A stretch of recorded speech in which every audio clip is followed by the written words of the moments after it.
Manon, comment vas-tu? Hey, ça va et vous? Ben ça va, et c'est surtout assez incroyable de t'avoir ici, Manon, parce que Oui, qu'est-ce qui s'est passé? Tu as disparu pendant une saison j'ai entière. disparu, je suis C'est pas désolée. grave, tu as fait plein de choses qui seront sûrement en commentaire de cette vidéo, de ce podcast. Vous pourrez Exactement, aller voir ce qu'elle a fait pendant près d'un an et ce qu'elle va continuer à faire probablement. Donc, tout à fait. Et j'ai notamment fait une grosse série de vidéos qui m'a pris beaucoup de temps avec une amie. Et donc voilà, je n'avais pas trop le temps pour les podcasts, mais I'm back, eh bitches. oui, tu es de retour. Et tu es de retour tel le phénix finalement. Tu renais de tes cendres et ça tombe bien parce que justement, tu vas nous parler de feu. Oui, je pense que ce que je préfère, ce qui m'avait le plus manqué, c'est vraiment tes Des transitions. transitions, Incroyable. elle a un De, point sur de, les. de- Elle- d'immense qualité. Mais merci beaucoup. Oui, tout à fait, je vais vous parler de feu. Parce que je sais pas si vous avez remarqué, mais il fait chaud en ce moment. Enfin, pas là tout de suite maintenant, mais en général. Et pas seulement parce que je suis en visio avec les trois plus gros beaux gosses de la Terre, Ouh. mais plutôt de manière générale. Voilà. Non, pour être un peu plus sérieux, parce que cette chronique ne va pas être drôle, bien sûr. Donc je compte sur vous pour la rendre drôle. Euh, il fait tellement chaud, en fait, qu'on commence carrément à avoir des réfugiés climatiques et que tous les pays du monde sont maintenant concernés par un phénomène dont le nom commence un petit peu à nous arriver aux oreilles, les méga-feux. Est-ce que vous connaissez les méga-feux? Alors, pour le Oui. plaisir de ta chronique et puis évidemment pour son bon déroulé, je vais dire non, Manon, c'est quoi un méga-feu? De toute façon, même si vous connaissiez, c'était pas Non. forcément le cas de nos auditeurs et auditrices, Eh donc oui, je l'aurais expliqué quand même. Donc c'est soyez vrai. honnêtes. J'aurais rêvé que tu dises bah si. Ah bon, bah d'accord, ok, ça va Allez, alors. c'est Ok, fini. bon, ben voilà. D'accord. Allez, à toi, Marc. Est-ce que vous connaissez du coup ou pas? Sans Moi, déconner. oui. Mais Pardon. après, je sais pas. J'ai de vagues idées sur comment ça se forme et pourquoi ça se forme. Mais je suis certain que tu vas nous apporter toutes ces précisions supplémentaires. Bien J'adorerais sûr, que je m'en tu ferai éclaires une ma joie. lanterne. Lanterne, oh! Oh, les jeux de mots avec le feu, ça démarre maintenant. Maintenant. Et ça va partir du feu de Dieu. On va péter Oh le feu. là. On rappelle qu'à la fin de cette chronique, on va tous être descendus en flammes. Oh. C'était pas la plus inspirée, Ah, ça, oh. on va pas se mentir. Pas mal. Merci. Franchement, cet audio était tout feu tout flamme. Oui. Bon, calmez vos Ça va ardeurs, être s'il une vous heure de jeu Oh de mots. là. plaît. Donc, les méga-feux. Les méga feux, donc. Les méga-feux sont des feux de forêt qui, comme leur nom l'indique, sont des feux encore plus gros.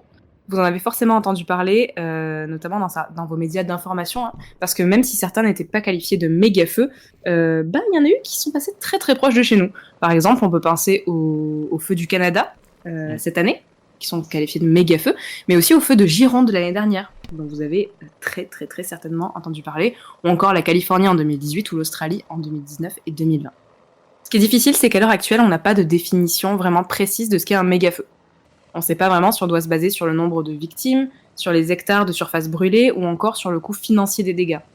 Par exemple, là où les feux de Gironde, qui ont vraiment profondément marqué notre territoire, ont détruit finalement que 320 km², les méga-feux du Black Summer en Australie ont brûlé 240 000 km, qui a engendré environ 6 milliards de dollars de dommages et la mort de 33 personnes, sans compter bien sûr la faune qui a péri dans l'incendie et qui n'a pas pu fuir. Voilà.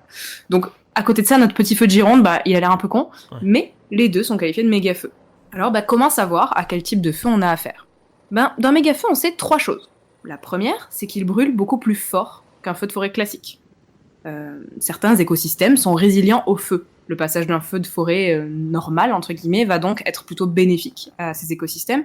Certaines espèces sont ce qu'on appelle pyrophiles et vont avoir besoin du feu pour prospérer, comme c'est le cas dans les pinèdes méditerranéennes par exemple, où la pomme de pin va carrément s'ouvrir pour relâcher ses graines au moment où un feu va passer. Il y a aussi des insectes qui vont profiter des troncs calcinés, comme la mélanophile, un petit coléoptère couleur charbon qui va pondre ses larves dans le bois pour que les larves se nourrissent du bois. Et le passage d'un feu classique va limiter aussi la compétition entre les arbres, et en brûlant les rejets, et même fertiliser le sol grâce à ses cendres. A l'inverse, notre méga-feu, il va absolument tout détruire sur son passage. En fait, il brûle avec une telle intensité qu'il va absolument raser toute la vie en sous-sol. C'est un petit peu ce qu'on a pu voir l'année dernière d'ailleurs avec les feux en Gironde, où on a vu aux infos l'hiver dernier l'info que le feu dormait en sous-sol. En fait, c'est qu'il attendait qu'il fasse assez sec pour repartir. Ok, putain. Ouais, c'est plutôt métal. Bah, carrément, hein. énorme. C'était assez fou effectivement de se dire que ce qui leur faisait peur justement, c'était que genre un feu pouvait reprendre 500 mètres, voire des fois même 1 kilomètre plus loin, parce que en fait juste c'était chaud en sous-sol. C'était assez hallucinant. Ouais. Carrément. Puis c'est pas le pire, en réalité. Parce que parfois, la chaleur, elle est tellement forte qu'en fait, il va y avoir des courants d'air chaud qui vont créer des pyrotornades, donc des tornades de feu, qui vont se déplacer, envoyer des débris, qui vont parfois, du coup, sauter les rivières et continuer, en fait, de propager le feu. Ok. Si les conditions sont réunies, on peut même, le méga-feu va pouvoir même générer son propre microclimat, avec des vents tellement violents qui vont changer brutalement de sens d'un coup, et qui vont, bien sûr, changer la direction du feu, qui va vraiment rendre très difficile la tâche pour les pompiers, je vous laisse imaginer. Pire encore, les panaches de fumée que ça va générer vont pouvoir monter jusqu'à 15 km de haut parfois, donc soit la troposphère, donc c'est la hauteur de nos avions, et à ce moment-là, ils vont pouvoir se transformer en pyrocumulonimbus, en pyrocumulus, qui vont eux aussi se déplacer, faire des orages, faire des éclairs, et si la forêt est trop sèche, ils vont continuer de mettre le feu à plusieurs dizaines, voire centaines de kilomètres de là. Sympa, hein? Ouais. La vache.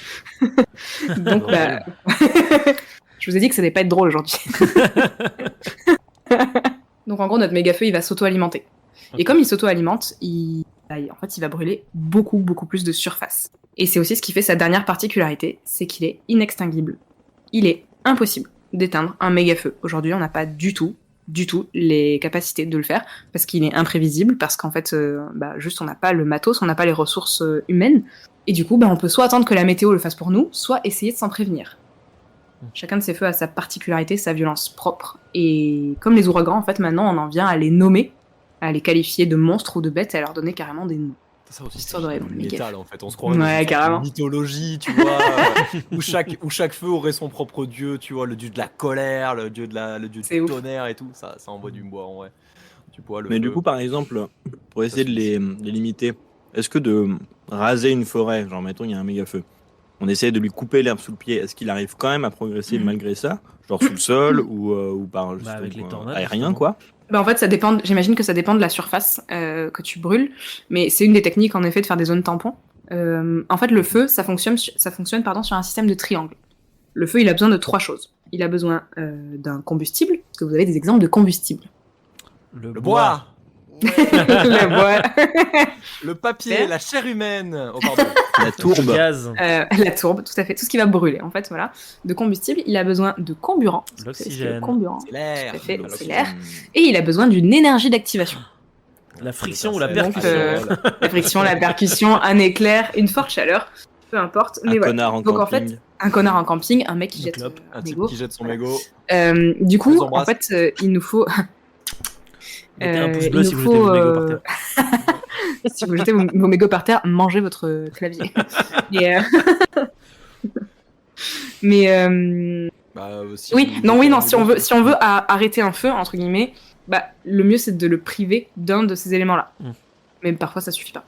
Mais Ah, genre il faut combiner plusieurs trucs quoi. du coup, il Faut faire s'arrête feu de tout tout bois. seul à un moment donné. Ouais. C'est ça, c'est un peu ça, il faut qu'il s'arrête tout seul.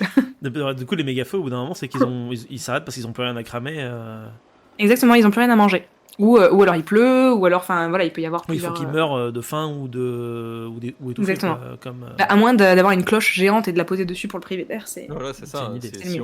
Si on prive d'un comburant, normalement, le feu il s'éteint Ouais. lui-même. Ouais, c'est Mais pour c'est ça vrai que Mais que en fait, c'est c'est des... sur 230 km², c'est difficile de couper l'oxygène, quoi. Voilà, puis c'est des surfaces tellement énormes, en fait, que voilà. Puis, en fait, le temps que, même s'il y a s'il y a un départ de feu, le temps que tu l'éteignes, autant il y en a un autre à cause bien de sûr. 1000 trucs, donc... Sur un départ de feu, ce serait possible d'isoler le problème et éventuellement de faire ça, mais sur un incendie déjà créé, ce qui est généralement le moment où les pompiers, les soldats du feu commencent à intervenir, c'est déjà trop tard. C'est ça. Pardon, je suis désolée, ma voix va faire de la merde et je vais tousser beaucoup et faire beaucoup de... parce que je suis malade. C'est pas grave. Je mettrais ma main au feu que ta chronique va quand même être géniale. Oh là là. Elle va être à couper le souffle. Oh là là. Non, mais mesdames et Je ne peux plus. donnez des Oscars à ces jeunes gens, quoi. Oh là là, ils nous mettent le feu ce soir, c'est quand même... Marc, tu viens de mettre le feu aux poudres là. Ah là là. On rappelle que c'est... Et là, je réalise lentement que c'était une erreur. Et- J'aurais dû leur dire de se taire bien plus tôt. Voilà, c'est tout. Non, je déconne. Marc, est-ce que c'est toi qui as la main sur le... On l'a tous, mais c'est Marc qui l'a fait. Oui. Vous pouvez tous le faire à n'importe quel La moment. chronique va être un enfer à monter, mais on t'embrasse, Marc. Tu joues avec le feu, Marc. là. Ah, vraiment. Ah. Oh mon dieu. Donc, moi, je vous propose aujourd'hui d'aller se rendre compte directement des dégâts d'un de ces monstres en allant faire une balade dans la petite ville de Paradise. Ok. Paradise se trouve en Californie du Nord, sur un haut plateau boisé de la Sierra Nevada, bordé par plusieurs canyons. Elle est reliée à la ville universitaire de Chico, qui compte environ 550 000 personnes, ce qui en fait la deuxième plus grande ville du comté de Butte. Et bien qu'elle soit pas du coup si isolée, elle se retrouve quand même au milieu d'un environnement très particulier, une très dense forêt de vieux conifères. Alors je sais que je suis en compagnie ici de personnes très attachées à leur paysage naturel, et il faut bien imaginer que c'était d'autant plus le cas pour les habitants de Paradise parce qu'ils sont extrêmement attachés à leur forêt, à leur vie proche de la nature, et aussi probablement parce qu'ils sont américains, et que l'américain aime son pays. Parce que tu n'appelles pas une ville Paradise si c'est pas terrible autour et que t'es à deux. Voilà, c'est un peu de la merde, voilà. Mais du coup, je n'entends personne me dire que c'était peut-être pas la meilleure des idées d'aller s'installer en pleine forêt californienne alors qu'il fait 40 degrés l'été et que ça crame tous les 4 matins. C'est vrai que... Il le savait peut-être pas en y allant. Voilà. Alors, il y a Après, toujours eu plein de plus gens ou qui moins vivent des dans le sud feux. de la France et le maquis crame tous les ans. Tout à fait. Ça Il y a les des empêche gens pas qui de vivent Tout sur à des fait. îles avec des tremblements de terre et des tsunamis. Est-ce que c'est pas Complètement. juste Ou les des, humains ou qui des font insectes n'importe et des quoi, en animaux fait. qui veulent les buter en C'est permanence. clair. Mais voilà. Mais bon, c'était le nord de la Californie, donc en vrai, il fait un peu moins chaud. On se sent plus en sécurité dans les arbres, etc., parce qu'il fait plus humide, voilà. Mais rappelez-vous de notre problème croissant, celui du réchauffement climatique. Et oui. Non, ça n'existe pas, pardon, excusez-moi, il faut que je trouve autre chose. C'est cyclique. C'est cyclique, ouais, c'est ça. Notre pauvre réchauffement climatique, il fait que aujourd'hui, plus aucune région du monde n'est épargnée par les méga-feux. C'est-à-dire que carrément les Bretons maintenant ils ont un plan d'action contre les incendies de forêt. Hein. Donc, Les on est là. Bretons, ah ouais. Et oui. S'il y a eu des feux, je sais pas, enfin Mais c'était il pas des y a pas méga-feux, la mais il y a eu forêt de des feux. Brocéliande qui a cramé il y a pas longtemps. Ouais, c'était pas un méga-feu, mais ça a cramé.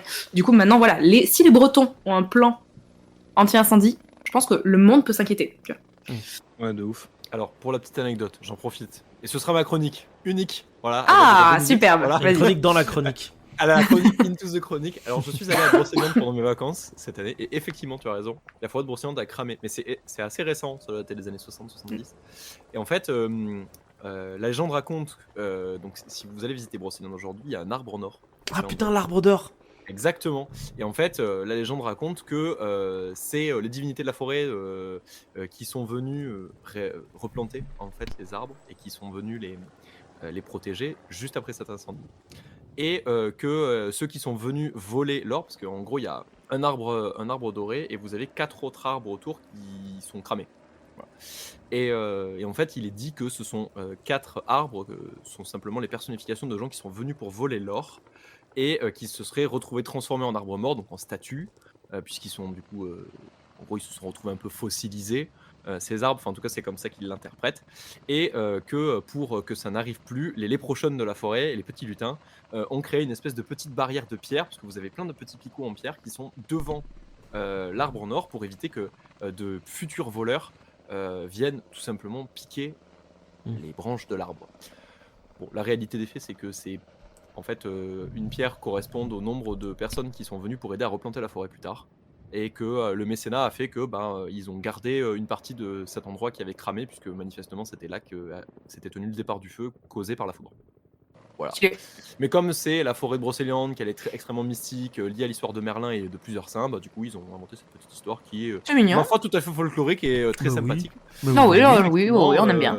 Pour y être allé cet été, je peux vous dire que c'était particulièrement sec et qu'à certains endroits de la forêt, j'ai eu chaud alors que j'étais en Bretagne. Et c'est voilà, moi je suis du sud, alors je peux vous dire que normalement la Bretagne dans mon esprit c'est quelque chose où c'est le tout le nord. temps il fait froid, etc. Et j'ai eu très très chaud, on a senti la canicule et c'était assez inquiétant dans une forêt. Ah oui, non, mais ça pue la merde. Hein. Fin de la parenthèse, on retourne aux trucs qui sont pas marrants.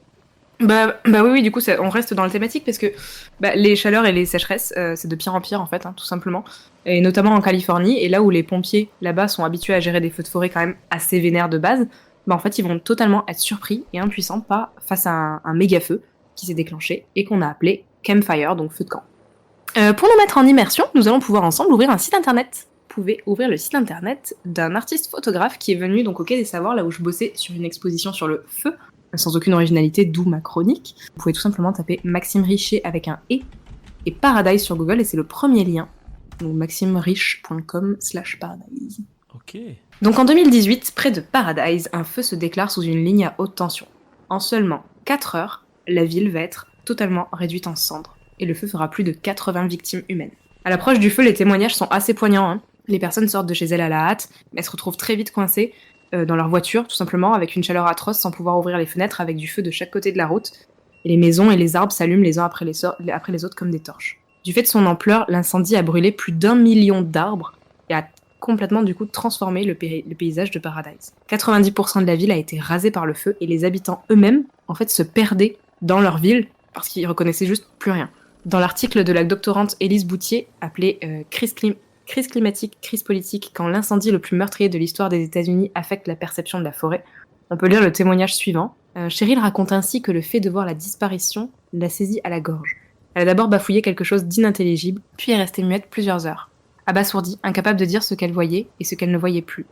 Plus rien sur quoi poser les yeux. Les paysages étaient aplatis, les maisons réduites en cendres. Seules les colonnes de cheminée étaient encore debout, plantées au milieu des décombres.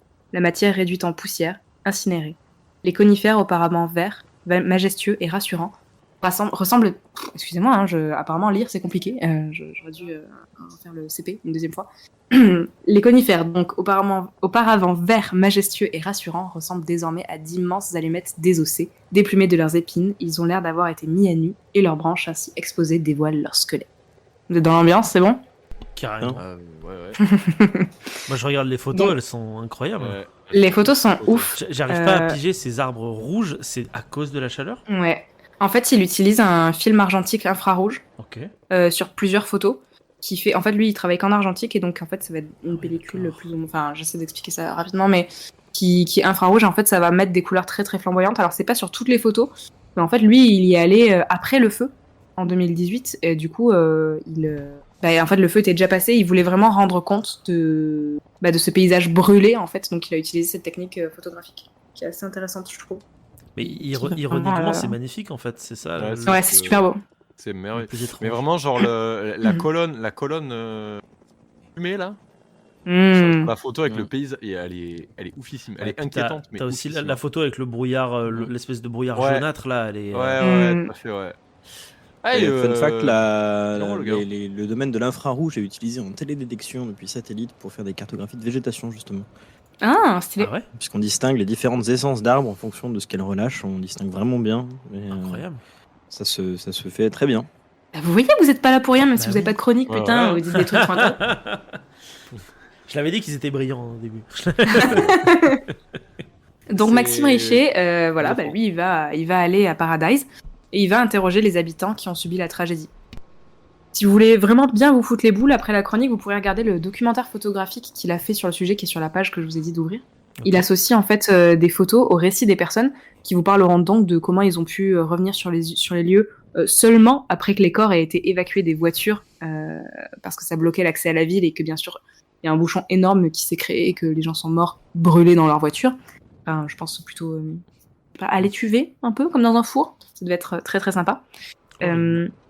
Ils parleront aussi des membres de leur famille qu'ils ont dû enterrer ou encore de la terreur d'entendre son enfant paniquer au téléphone alors qu'il est en proie aux flammes et de ne pouvoir absolument rien faire. Mais cette chronique est déjà pas drôle, donc on n'ira pas plus loin sur ce sujet-là. Mais pour rendre compte vraiment du passage du feu, il va utiliser ce filtre infrarouge. Et si vous allez sur sa page Instagram aussi, il a développé une nouvelle technique récemment.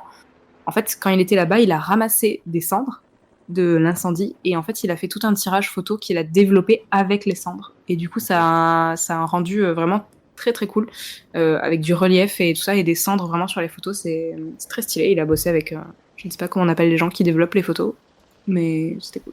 Je sais pas. Je suis mais je sais pas. Je suis également mais ouais, un développeur mais bon, ça marche pas trop. Je suis pas sûre. Bref, voilà, gloire à eux, ils bossent vachement bien. Un laborantin. Un laborantin de photos. Un argentin. Un argentin. Tu m'as dit qu'il faisait de l'argentique alors. Très drôle. Incroyable. Ah, merci. Cette vanne était folle. Ouais. Bon, on rappelle qu'à la base, il y a quand même eu plein de morts, mais donc... voilà, donc tout le monde est mort. C'est pour désamorcer la... Voilà, on met des mots pour désamorcer la tristesse. C'est pour ça. Non, t'es obligé de rire quand c'est C'est vrai, quand c'est nul. dramatique, t'es obligé de rire. Non, mais bien Je suis sûr. d'accord. Sinon, tu pleures, sombres quoi, en dans fait. la désolation. Voilà. Et un petit peu comme les habitants de Paradise, d'ailleurs. Pardon, tout fort.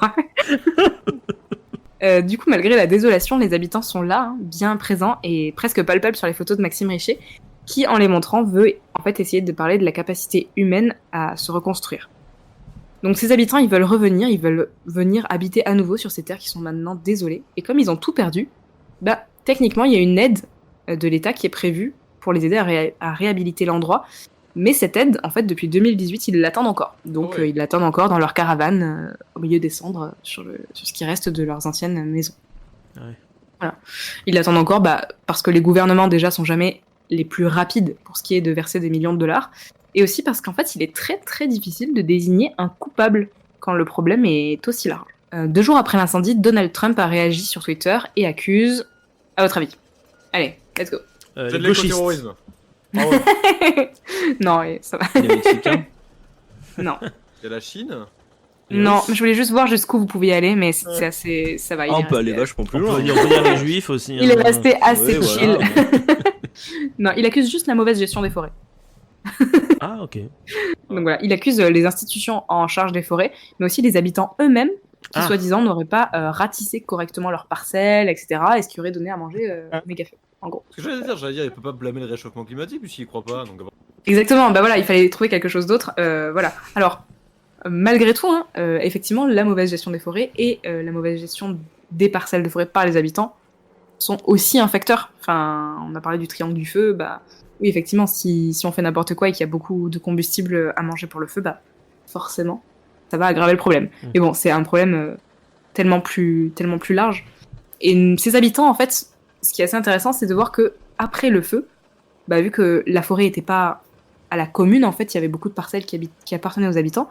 En fait, sur leur propre parcelle, ils refusaient de faire tomber les troncs calcinés, dans un espoir un peu vain que ces arbres ressuscitent d'une quelconque manière, en prenant du coup le risque de voir ces totems s'effondrer sur les structures en reconstruction ou sur quelqu'un. Et en fait, ça montre alors soit un déni et un biais d'optimisme rarement observé, si vous voulez mon avis, chez une population déjà traumatisée, soit comme observé par la youtubeuse David de Recherche qui a fait une vidéo sur le sujet, en fait une totale méconnaissance de l'écosystème dans lequel ils étaient si fiers de vivre, ces habitants de Paradise. Et quitte à pointer tout le monde du doigt, Trump il aurait aussi pu accuser les pompiers, en fait, tout simplement, qui en éteignant chaque petit départ de feu depuis des décennies, empêchent tout simplement la forêt de se réguler, en fragilisant paradoxalement encore plus l'écosystème. Il y a un reportage sur Arte qui s'appelle Californie, le feu par le feu, qui parle très bien et met vraiment bien en lumière le fait qu'il y a très longtemps, en fait, les natifs, ils entretenaient les forêts grâce au feu. Alors, soit en le laissant brûler quand il se déclenchait naturellement, soit en l'allumant quand les bonnes conditions sont réunies, en fait, qu'il n'y a pas trop de sécheresse, etc. En fait, ça va permettre de nettoyer la forêt, en fait, tout simplement, de laisser ces feux faire. Mais le problème, c'est que quand les colons sont arrivés avec leurs gros sabots, ils ont dit quoi attendez, si vous voyez un natif qui touche à cette super belle forêt, vous lui tirez dessus. Ça me paraît normal. C'est pas logique. Logique, comme ferait tout bon colon qui se respecte. Donc en fait, ils ont fait ça sans jamais se rendre compte que ces forêts, si elles étaient si belles, c'est parce qu'il y avait une raison et qu'elles étaient vraiment entretenues par les gens qui étaient là. Donc voilà, on se retrouve maintenant avec des arbres les uns sur les autres, du combustible à foison et plein à manger pour nos méga feux. Et aujourd'hui, d'ailleurs, certaines tribus se battent pour regagner le droit d'entretenir leur forêt et pour que nos pompiers en fait arrêtent de travailler contre le feu, puisqu'on ne peut pas éteindre un méga feu, mais qu'ils apprennent plutôt à travailler avec le feu. Et en 2021, Maxime Richer, il va revenir à Paradise. En fait, il va revenir pour continuer son travail photographique, pour voir où en est la reconstruction, etc. Et le temps de prendre l'avion, il est accueilli par un énorme panache de fumée. C'est ce que vous avez vu sur les photos dont vous me parliez là. En fait, le temps de son trajet en avion, il y a le méga-feu Dixie, donc le plus meurtrier de la Californie, qui avait commencé à ravager toute la zone autour de Paradise, encore. Donc en gros, 2 jours après le départ du feu, qui est parti sous les mêmes lignes électriques, les flammes léchaient les mêmes collines, le même canyon qu'en 2018, sous les yeux désespérés du coup des habitants, qui dans leur petite caravane tentent depuis 3 ans de reconstruire une ville et se rendent compte qu'en fait il y a un autre méga-feu qui arrive.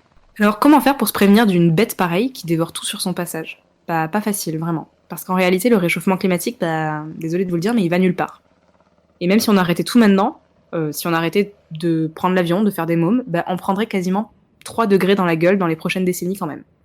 Donc nos méga-feux, ils sont à la fois une cause et une conséquence de ce réchauffement. Une conséquence parce que, à cause de toutes ces monocultures, des hautes températures, de la déforestation, les espaces naturels ils sont affaiblis et asséchés. Cette sécheresse, elle les rend bien plus vulnérables au feu. Et un méga-feu, c'est une cause de ce réchauffement, parce qu'il est tellement énorme qu'il va générer une quantité astronomique de CO2. Par exemple, pour revenir sur le Black Summer en Australie et vous donner une petite idée du préjudice, les méga-feux de 2019, c'est 700 millions de tonnes de CO2, et en fait, c'est l'équivalent des émissions annuelles du transport aérien dans le monde. Oh, mais ça va, alors on peut continuer de prendre l'avant finalement. Si on arrive à éteindre les on feux, choisit les méga-feux ou l'avion, mais il faut prendre une décision. Du coup, on peut travailler avec le feu, peut-être au lieu de travailler contre. On peut créer des zones tampons, comme on en parlait tout à l'heure, où on va brûler au préalable tout le combustible pour que le feu n'ait plus rien à manger. On peut aussi créer à nouveau des zones de pâturage pour que les troupeaux fassent le travail à notre place. On peut augmenter notre surveillance, la surveillance de nos forêts, on peut réduire nos impacts sur le climat, on peut ne pas jeter son putain de mégot par la fenêtre. Encore, on peut laisser les tribus indigènes continuer le travail qu'elles faisaient déjà au départ, c'est-à-dire entretenir les forêts. Et si en m'écoutant, vous ne vous sentez pas concerné, parce que chez vous ça ne brûle soi-disant jamais, parce que ça vous paraît trop lointain et peu palpable que les cendres des feux d'Australie se soient déposées sur des glaciers, créant une couche sombre qui a affaibli le pouvoir réfléchissant de la neige, accélérant ainsi la fonte des glaces, ou que la faune et la flore de plusieurs continents soient totalement flinguées, ou encore, si vous êtes vraiment encore plus anthropocentré, que des milliers de personnes meurent chaque année après avoir été exposées aux microparticules générées par les fumées, eh bien je vous conseille de faire ce que mon ami Jules ici présent conseillerait à ses étudiants, allez lire le rapport du GIEC. Mais si vous pouviez le faire en croquant du charbon, ce serait franchement mieux. Merci. En plus de ça, alors faut le savoir, le charbon c'est vraiment délicieux pour la digestion, mais C'est bon pour les dents aussi. Et c'est alors Chaud, pas trop chaud le pareil. charbon. Voilà, un charbon chaud. Ouais. Comme du D'ailleurs, cabécou ou du chèvre. Chaud. C'est vraiment bien. On peut dire aux auditeurs que le problème avec le réchauffement climatique actuel, c'est pas l'augmentation de la température brute. En réalité, c'est notamment un argumentaire climato-sceptique de il a déjà fait aussi chaud. Effectivement, oui, il a déjà fait aussi chaud. Alors après, on pourrait dire qu'il a jamais fait aussi chaud dans les écosystèmes dans lesquels on est. Par contre, factuellement, et surtout ça va continuer d'être plus chaud. Mais c'est pas vraiment ça qui pose problème en soi. Si les écosystèmes avaient le temps de s'adapter, ça poserait pas problème. Le véritable problème du réchauffement climatique, c'est sa rapidité. Il n'y a jamais eu, de toutes les données qu'on a, il n'y a jamais eu de réchauffement aussi rapide et brutal global. Parce qu'il y a eu d'autres réchauffements ponctuels, localisés, etc. Et encore jamais sur une échelle de temps aussi restreinte. Mais le vrai problème, c'est ça, c'est que c'est trop rapide. Du coup, déjà, les écosystèmes n'ont pas le temps de s'adapter, mais plus problématique, et ce qui rend super difficile d'estimer ce que ça va être et comment ça va évoluer, c'est que le climat, pas qu'un système en fait, le climat ne peut pas s'adapter non plus. Ce qui fait que le véritable problème du réchauffement climatique, c'est pas la chaleur qui va augmenter au fur et à mesure, c'est l'instabilité climatique généralisée. C'est-à-dire, voilà, juste la machine va déconner. Et elle va partir dans n'importe quoi, et on a du mal en fait aujourd'hui à estimer toutes les boucles de rétroaction positive, donc tous les petits nœuds qui vont se déclencher et qui vont alimenter le tout et qui vont le dérégler, etc. etc. Donc c'est ça le problème, c'est la rapidité du phénomène qui rend le tout ultra instable. Et typiquement, les méga-feux, ça fait partie des paramètres qui alimentent le phénomène au fur et à mesure, en étant pourtant causé par... Complètement. Où est-ce que ça va brûler l'année prochaine? Pronostic? Dans le sud, comme d'habitude. Mais moi, je veux dire, la garrigue... là, on a un super phénomène d'El Niño qui est en train de se lancer à mort. Qui arrive dans pas longtemps, qui est en cours d'ailleurs. Oui, qui apparemment va être super Oui. important, et donc probablement en Amérique latine, donc ça peut facilement cramer là. C'est bien parce que c'est bien, il y a beaucoup de bois là-bas. Amérique latine, non, justement ils sont censés se taper des orages, enfin des énormes tempêtes pendant un en fait, El Niño. El Niño, ça fonctionne d'une certaine manière bien précise. Ouais, c'est plutôt australien où ils vont se taper plutôt des feux. Ouais. On va pas mal en parler cette année de El Niño, je pense. Sur cette chaîne. Probablement. C'est vrai. Oui, c'est vrai. C'est vrai parce que je fais un peu de teasing, mais ça viendra à un moment donné ou à un autre, peut-être même aujourd'hui, je ne sais pas. Est-ce que vous voulez rajouter quelque chose sur les méga feux? C'était le feu. Ouais. Si ce petit instant passé en notre compagnie vous a plu et que vous avez envie d'en passer d'autres avec nous, eh bien n'hésitez pas à vous abonner, mettre un petit pouce bleu, partager la vidéo ou encore nous suivre sur les réseaux sociaux. Sachez que vous pouvez aussi écouter cet épisode dans son entièreté et pour cela vous n'avez qu'à vous rendre dans la description de la vidéo. Je vous dis à très bientôt pour à nouveau écouter un petit peu de tout et surtout un petit peu de rien.